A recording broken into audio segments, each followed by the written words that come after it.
both, John. And maybe we should explain what an NDE perfectly is as well. All right, let's briefly go over what the near-death experience is. Now, the term near-death experience was coined by Raymond Moody with the first popular book regarding the subject that came out in 1975. I read that book in 1979 when I was 14. Back then I was a Christian, so I kind of put it aside.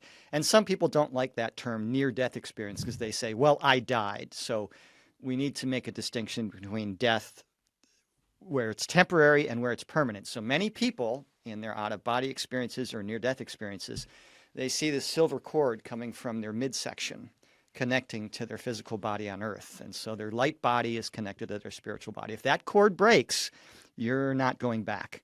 So from the spiritual definition of death, it's near death. So the common near-death experience, and they're all different because heaven will give you an experience that you need. And so they're all tailored to make the person feel comfortable and that kind of thing. You know, if your grandmother died and you really loved your grandmother, she's probably going to be there to meet you. Or if you're a big fan of nature, they'll bring you to one of heaven's beautiful parks or gardens. Or, you know, one guy was a big fan of the Apostle Peter, and he got met by Peter, who he said was a bit shaggy looking.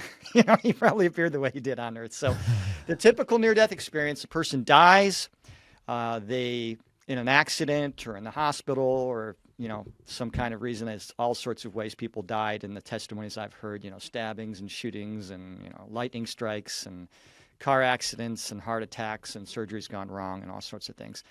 And they see themselves from above, and sometimes they go through the tunnel and they get told it's not your time, go back, or sometimes they're just above their body and they go back in.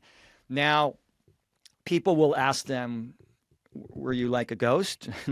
No, I was the opposite of a ghost. You know, they say, I was more real and more alive than I've ever felt in my life. You know, the height of existence, just filled up with life. So, you know, when you're dreaming, you think the dream world is real. It's only when you wake up that you realize that that dream world was disjointed and not very real and solid. And if you can imagine taking one more huge step to a higher level of consciousness, that's what these near-death experiences are like. Now, some people go all the way into the light, and they don't have to be told that this light is God. You know, it's like the universe reverberates his name.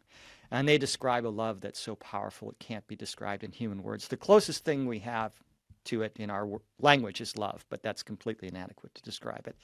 They say things like, imagine the 100 happiest moments of your life. You know, put them all into one moment. You don't come close to what it feels like to be there.